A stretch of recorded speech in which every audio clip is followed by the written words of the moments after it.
Okay, everyone, if you haven't already, go ahead and open up the link in Canvas to the UK Libraries. That'll bring you to this page. We're going to be looking at the databases.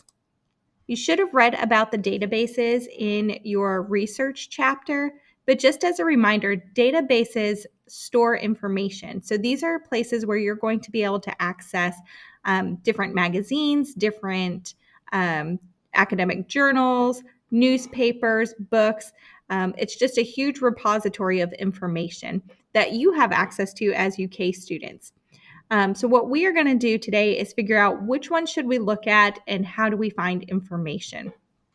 So one of the things to know is that when you come here, you're going to see this whole A to Z database, or this list of databases, A to Z, 762, and that can be a little overwhelming if you don't know what you're looking for. So I've put together a list for you of different helpful databases that you might use.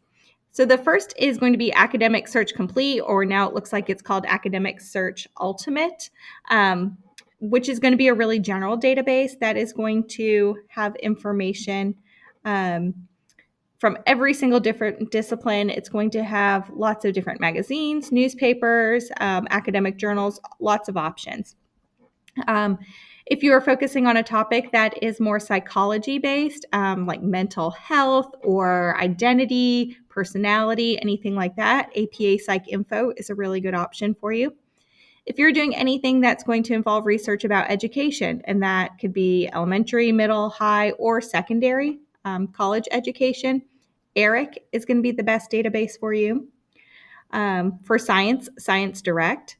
Nexus Uni offers information about news, business, and legal, different sources for that. And then you also just have access to lots of different newspapers, the Lexington Herald Leader, for example, the New York Times, where you can get a subscription through UK to access all of the paid New York Times games. We probably won't have time to get to that today, but just know that you can. All right. So everybody should be here. And the first thing I'm going to do is ask you to go to Academic Search Ultimate. We're going to start with this really general database. And it's going to ask you to log in. And we're going to do that by signing into the University of Kentucky.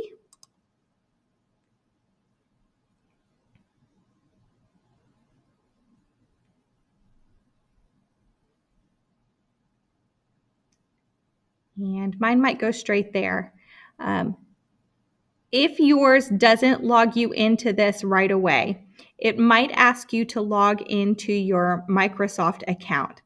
Please, please, please make sure that you are logging in using your UK Link Blue ID. That is super important.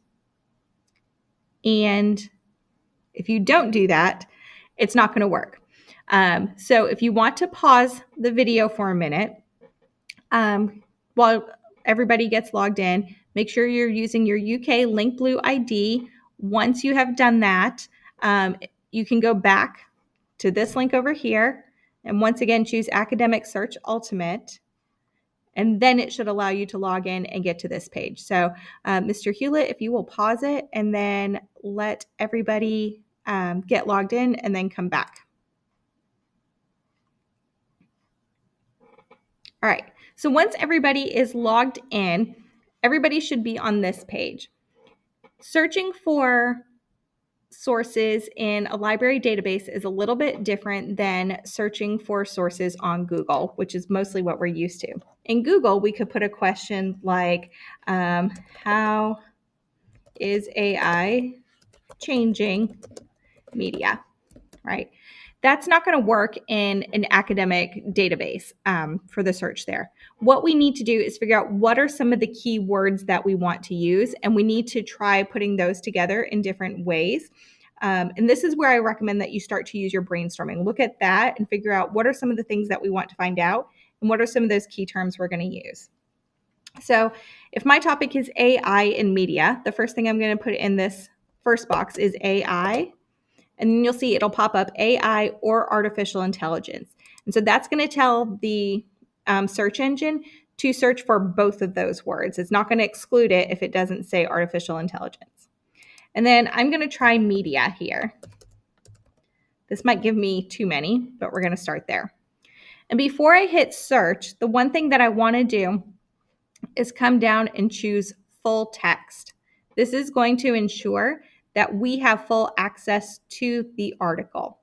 Okay, so we're going to come down, limit our results to full text. You're not required to for this particular assignment, but if you wanted to make sure that you only had scholarly peer-reviewed sources, you would click on this one right here as well. All right, so we're just going to search and see what we get. All right, so I got 5,754 articles or sources, and that is probably too many. And if you see, I'm going to start to see things about like effective bacterial growth on the pH culture media. That is definitely not something that I wanted. So I might try to limit this by going back to my search and adding another key term. So maybe I'll add here teenagers or adolescents or young adults. Let's see what I get now. All right, that brought me down to 140, which is much better. But you'll also see that this very first article that I'm getting is not, the title is not in English. It looks like the abstract will be in English, but that's still too much. So what I'm going to do is I'm going to come back up here to all filters. And then, sorry, I don't know why this is popping up here. But I'm going to scroll down on the right-hand side here till I get to language. And then I'm going to select English and then apply those filters. So now everything that I got should be in English, and I should have full access to it. All right, so this one looks interesting to me. Teens Tech and Talk, Adolescents' Use of Emotional Reactions to Snapchat's My AI Chatbot. So if this one looks interesting, I can click on it and then scroll down. It'll tell me who my authors are, the title of the article, all my publication information that I'll need for my APA citation. And then down here will be an abstract. And this abstract is basically a summary of what this whole study is about. I don't know if you noticed on the first page that it told me that this was, and it says it right here as well, that it's a peer-reviewed article in an academic journal. So that means it's going to be a study of some sort. And this gives me a breakdown of what it is. All right. So if I decide that I want this article, I think it might be useful. I'm not going to read it all in depth. I might open it up and skim it. But if I decide that I want to keep it, the first thing I'm going to do is download it. Okay. I prefer PDF. You guys can choose the online full text HTML. I just have a preference for PDF myself.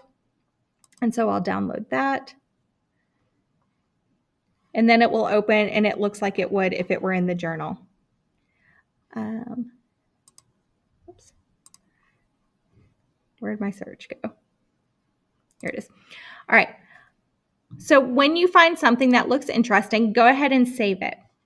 The thing that is the most important thing for you to hear from me today, okay? And if you're not paying attention, I need everybody to be quiet and pay attention right now because this is the absolute most important thing that you're going to hear from me, is when you want to save an article, you absolutely cannot go up here and choose the URL, copy it, and paste it somewhere to go back to it later, okay? That will not work. It is not a permanent link. So to save an article, you have to download it and add it to either just your own computer or your Google Drive, okay? So what I'd like you guys to do is to spend some time, however much time you guys have, probably about 10, maybe 15 minutes, depending on how fast you got through the earlier stuff. Spend some time looking through the databases and trying to find a couple of articles that would be useful to you and your group to help you with Research Journal 1. All right, and then Mr. Hewlett, this is the end of the video.